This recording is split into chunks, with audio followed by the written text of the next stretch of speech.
Visite en toute simplicité pour le ministre de l'Intérieur. Jan Jambon débarque à Molenbeek et l'accueil est chaleureux. Vous avez été bien reçu à Molenbeek? Ah, extrêmement bien, très charmante aussi. Les policiers avaient des demandes particulières? Ouais, et ça, c'est pour la conférence de presse tout à l'heure. Ouais. Une visite décontractée mais structurée. Il faut dire que le thème du jour est sérieux, l'application d'une circulaire toute fraîche contre les combattants terroristes étrangers.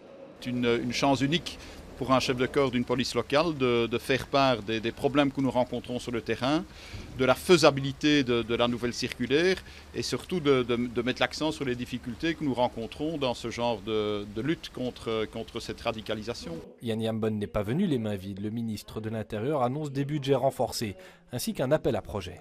On avait déjà un budget pour un fonctionnaire déradicalisation de 40 000. On va augmenter ça à 60 000 pour toutes les communes concernées. Ce sont 10 villes et communes. Et puis j'ai libéré un budget de 1 million dont on doit encore voir comment on va le répartir entre les 10 communes. Mais ça vient au Conseil des ministres de la semaine prochaine. 10 communes dont la ville de Bruxelles, Schaerbeek, Anderlecht et Molenbeek bénéficieront de cette manne.